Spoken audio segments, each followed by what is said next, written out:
How's it going, everybody? I hope you're having a good day. I'm out here in the wood shop today. It's the first day that the temperature is actually going to break above freezing, might even get into the mid-30s. So it seemed like a good day to be out here doing something. I've got a bunch of wooden utensils and wooden spoons that I need to get to that I've carved for my wife throughout the years. If you cook with wooden spoons a lot, you know that after a lot of use, their edges tend to soften. They need to be reprofiled a little bit. They need to be given a good cleaning and a good oiling, so I'm going to get to that. And if there's time, I also hope to get in a little carving today, which is something I've been itching to do for a while now, but it's just been way too cold.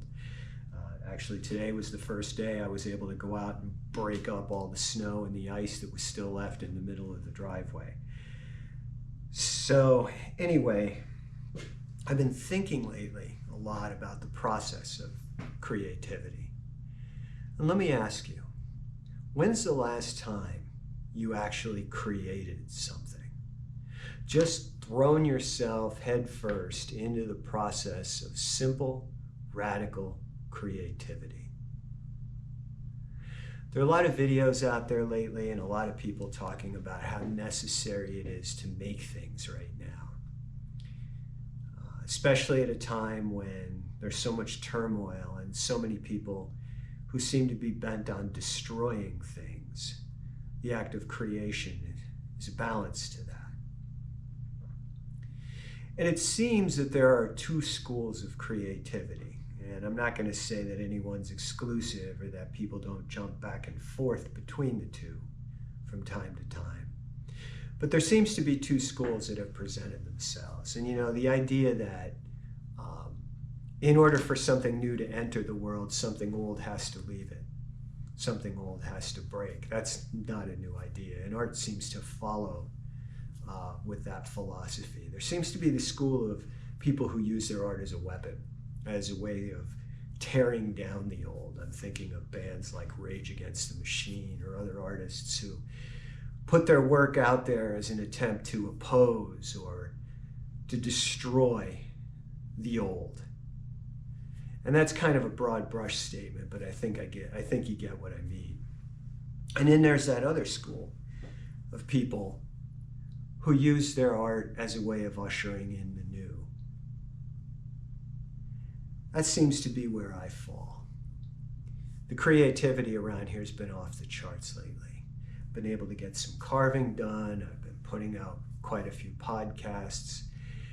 And I was able to do the final edit and actually submit a manuscript for a book of poetry that I've been working on for 2 years, which I'll probably talk about a little bit down the road. But anyway, falling into that class, into that school of art, what it seems to encapsulate is this. There's this process out there. There's this thing that's trying to enter the world. And it needs people out there to make space for it to come in, but it also needs people to open themselves up and to be the midwife of it being born in this world. And when we say yes to that, that's exactly what we do. That process comes through us, it shapes us, turns us into the vehicle that it needs to enter the world. And as long as we keep saying yes to it, that process gets born. Do I think a wooden spoon or a book of poetry is going to solve the problems in the world? Hardly. But the truth is this: when you say yes to that creative impulse, what you're really doing is keeping the lights on. So that's what I'm going to do today. I'm going to say yes. I'm going to keep the lights on so that they can shine out there into the world for anyone who needs them. Till next time.